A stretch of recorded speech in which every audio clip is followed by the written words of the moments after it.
ಬದುಕೋದೇನದಲ್ಲ, ಅದು ಹಣ ಗಳಿಸ್ಲಿಕ್ಕಾಗಲ್ಲ. ಹಣ ಎದಕ್ಕೆ ಗಳಿಸ್ಬೇಕು ಅಂದ್ರೆ ಸುಮ್ಮನೆ ಬದುಕು ನಡಿಬೇಕಪ್ಪ, ಅಷ್ಟರ ಪೂರ್ತಿಗೆ ಹಣ ಇದ್ದರೆ ಸಾಕು. ಮನುಷ್ಯಗ ನೀವು ದುಡ್ಡು ದುಡ್ಡು ದುಡ್ಡು ಅಂತೀವಲ್ಲ ನಾವೆಲ್ಲ, ಈ ದುಡ್ಡಿನಿಂದ ಹಣದಿಂದ ನಾವು ಬರೇ ಹಾಸಿಗೆ ಖರೀದಿ ಮಾಡಬಹುದು, ನಿದ್ದೆ ಯಾರು ಖರೀದಿ ಮಾಡ್ಯಾರ ಅಲ್ಲ? ರೊಕ್ಕದಿಂದ ಹಾಸಿಗೆ ಖರೀದಿ ಮಾಡಿದವ್ರು ಅದಾರ, ನಿದ್ದೆ ಯಾರಿಗೆ ಖರೀದಿ ಮಾಡೋಕ್ಕಾಗೋದಿಲ್ಲ. ರೊಕ್ಕದಿಂದ ಪುಸ್ತಕ ಖರೀದಿ ಮಾಡಿದವ್ರು ಅದಾರ, ಜ್ಞಾನ ಯಾರಿಗಾರ ಖರೀದಿ ಮಾಡೋಕ್ಕಾಗತ್ತೆ? ಸಾಧ್ಯ ಇಲ್ಲ. ರೊಕ್ಕದಿಂದ ಔಷಧಿ ಖರೀದಿ ಮಾಡಬಹುದು, ಆರೋಗ್ಯ ಖರೀದಿ ಮಾಡೋಕ್ಕಾಗೋದಿಲ್ಲ. ಅದಕ್ಕೆ ದೇಹ ಐತಲ್ಲ ಕೇವಲ ಗಳಿಸೋದಕ್ಕಲ್ಲ, ಇದನ್ನೊಂದಿಷ್ಟು ಒಳ್ಳೆಯದಕ್ಕೆ ಬಳಸಿಬಿಟ್ರೆ ಗವಿಸಿದ್ದನ ಸನ್ನಿಧಾನನೇ ಸಿಗ್ತದೆ ಮನುಷ್ಯಗ. ಅದನ್ನೆಲ್ಲ ನೀವು ನೋಡಿ ಅಷ್ಟು ಒಳ್ಳೆ ಕೆಲಸ ಮಾಡಿರಿ. ಇದನ್ನ ಎಷ್ಟೋ ಜನ ಈ ಜಾತ್ರೆಯಲ್ಲಿ ರೊಟ್ಟಿ ಮಾಡಿ ಕೊಟ್ಟಿರಿ, ಕಟ್ಟಿಗೆ ಒಡೆದು ಕೊಟ್ಟಿರಿ, ಎಷ್ಟೋ ಜನ ದಾಸೋಗದಾಗ ನೀಡಿರಿ, ಎಷ್ಟೋ ಜನ ಬಹಳಷ್ಟು ಮಂದಿ ಉಂಡು ಬಿದ್ದಿದ್ದು, ಪ್ರಸಾದ ತಗೊಂಡು ಕೆಳಗೆ ಬಿದ್ದಿದ್ದು, ಇದು ಅಜ್ಜನ ಸೇವಾಪ ಅಂತೆಲ್ಲ ತೆಗೆದು ಹಾಕಿರಿ. ಇದನ್ನು ಒಳ್ಳೇದಕ್ಕೆ ಬೆಳೆಸಿರಿ. ಇದಕ್ಕಿಂತ ಜಾಸ್ತಿ ಮಂದಿ ಸುಮ್ಮನೆ ಆರಾಮ ಹೋಗಿಕೊಂಡು ಹೊರಗೆ ಬಂದಿರಿ. ಮತ್ತೆ ಬೇರೆ ನಾ ಹೇಳೋದು,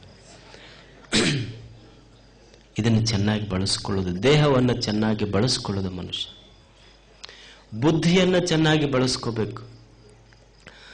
ಇವತ್ತಿನ ಎಲ್ಲ ಆವಿಷ್ಕಾರಗಳದಾವಲ್ಲ, ನಾವೆಲ್ಲ ಇವತ್ತು ತಂತ್ರಜ್ಞಾನ ಅಂತ ಏನು ಹೇಳ್ತೀವಿ, ಇಂಟರ್ನೆಟ್ ಅಂತ ನಾವೆಲ್ಲ ಏನು ಹೇಳ್ತೀವಿ, ಇದೆಲ್ಲ ಮನುಷ್ಯನ ಬುದ್ಧಿಯ ಆವಿಷ್ಕಾರ. ಇವತ್ತು ಜಗತ್ತಿನ ಶ್ರೇಷ್ಠವಾದಂಥ ಇವತ್ತು ತಾಜ್ ಮಹಲ್, ಗೋಲ್ ಗುಮ್ಟ, ಚೈನಾ ವಾಲ್ ಇರಬಹುದು, ಈಜಿಪ್ತಿನ ಪಿರಾಮಿಡ್ಗಳಿರಬಹುದು, ಇವೆಲ್ಲ they are all incarnation of beautiful minds. ಇವೆಲ್ಲ ಒಳ್ಳೆಯ ಬುದ್ಧಿಯ ಮನಸ್ಸಿನ ಆವಿಷ್ಕಾರಗಳಿವೆಲ್ಲ. ಮನುಷ್ಯ ಬುದ್ಧಿ ಇದ್ರನ್ನ ಇವೆಲ್ಲ ಡಿಸೈನ್ ಮಾಡಲಿಕ್ಕೆ ಸಾಧ್ಯ ಇದೆ. ಇವತ್ತು ನಾವೆಲ್ಲ ಹೇಳ್ತಾ ಇದ್ನಲ್ಲಿ, ಈ ಇಂಟರ್ನೆಟ್ ಬಗ್ಗೆ ಮಾತಾಡ್ತೇವೆ, ಇದು ಮನುಷ್ಯನ ಅತ್ಯಂತ ಬುದ್ಧಿಯ ಶ್ರೇಷ್ಠ ಆವಿಷ್ಕಾರ. ಮತ್ತು ಇನ್ನೊಂದು ಆಶ್ಚರ್ಯ ಏನಂದ್ರೆ, ಇವತ್ತು ನಾವೇನು ಇಂಟರ್ನೆಟ್ ಅಂತ ಕಳಿಸ್ತೀವಿ, ಈ ಮೇಲು ಇಮೇಲು ಫಿಮೇಲ್ ಅಂತ ಹೇಳ್ತೀವಲ್ಲ, ಇವೆಲ್ಲ ಹಿಂದೆ ಯಾವಾಗನೋ ಕಾಳಿದಾಸ ಮಾಡಿದ್ದ, ಒಮ್ಮೆ ಕಲ್ಪನಾ ಕಟ್ಟಿದ್ದ. ಇವತ್ತು ಹಿಂದೆ ಕಾಳಿದಾಸ ಮೇಘದೂತ ಅಂತ ಒಂದು ಕಾವ್ಯ ಬರೆದ.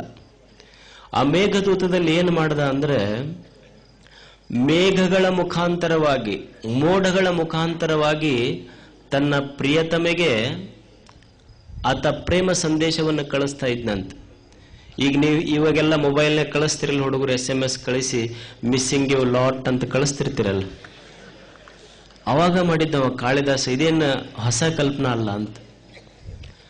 ಮನುಷ್ಯನ ಬುದ್ಧಿಯ ಆವಿಷ್ಕಾರ ಎಷ್ಟು ಅದ್ಭುತವಾಗಿದೆ ಅಂದ್ರೆ, ನಿಮಗೊಂದು ಘಟನೆ ಹೇಳ್ತೇನೆ ನಾನು.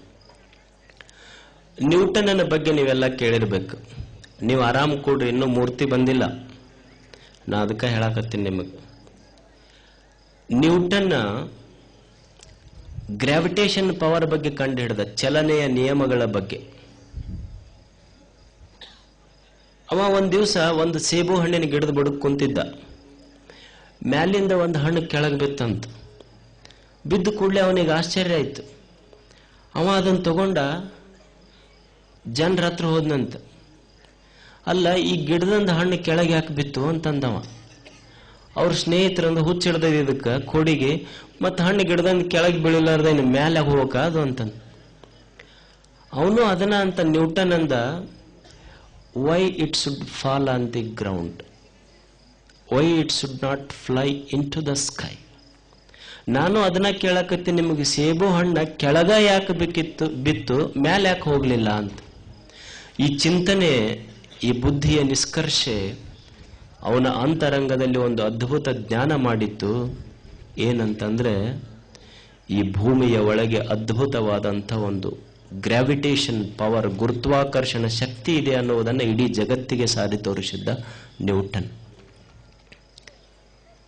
ಮನುಷ್ಯನ ಬುದ್ಧಿಶಕ್ತಿ ಅಷ್ಟು ಕೆಲಸ ಮಾಡ್ತದೆ.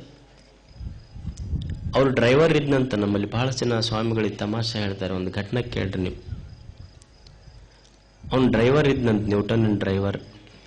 ಅವ ಹೇಳ್ದಂತ, ಏನ್ರಿ ಅವರು ಇದು ಗ್ರಾವಿಟೇಷನ್ ಪವರ್ ಕಂಡು ಹಿಡಿದ್ಮೇಲೆ ಬಹಳಷ್ಟು ಕಡೆ ಸೆಮಿನಾರ್ಸ್ ಇರ್ತಿದ್ದು, ಭಾಷಣಕ್ಕೆ ಕರಿತಿದ್ರಂತ.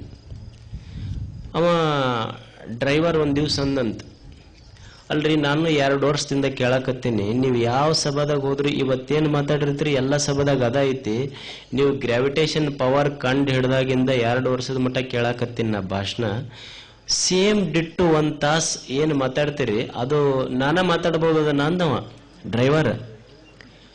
ಅವ ನ್ಯೂಟನ್ ಅಂದ, ಆಯ್ತಪ್ಪ ಹಂಗಾರ ಮುಂದಿನ ಊರಿಗೆ ಹೋಗ್ತೀವಲ್ಲ ಅಲ್ಲಂತೂ ನ್ಯೂಟನ್ ಯಾರಂತ ಗೊತ್ತಿಲ್ಲ, ನೀನ ನನ್ನ ಡ್ರೆಸ್ ಹಾಕೋ ಮತ್ತು ನಾ ಗಾಡ್ಯಾಗ ಕುಂದಿರ್ತೀನಿ, ನೀವು ಹೋಗಿ ಬಾ ಅಂದ. ಅದೇನು ದೊಡ್ಡಾಗದ, ನಾ ಮಾಡ್ತೀನಿ ಬಿಡ್ರಿ ಅಂದವ.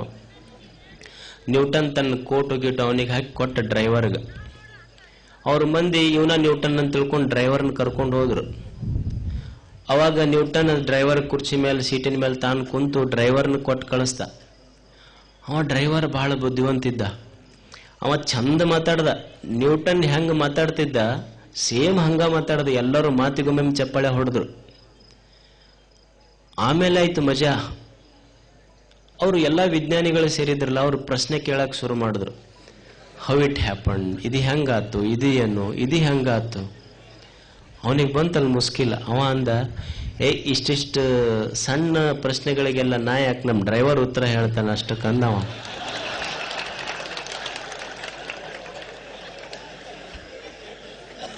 ಇಷ್ಟಿಷ್ಟು ಸಣ್ಣ ಪ್ರಶ್ನೆಗೆ ನಾ ಏನು ಉತ್ತರ ಹೇಳೋದ ಬೇಕಾಗಿಲ್ಲ, ನಮ್ಮ ಡ್ರೈವರೇ ಹೇಳ್ತಾನೆ. ಅದಕ್ಕೆ ಮನುಷ್ಯನ ಬುದ್ಧಿಶಕ್ತಿ ಬಹಳ ತೀಕ್ಷ್ಣ ಇರ್ತದೆ.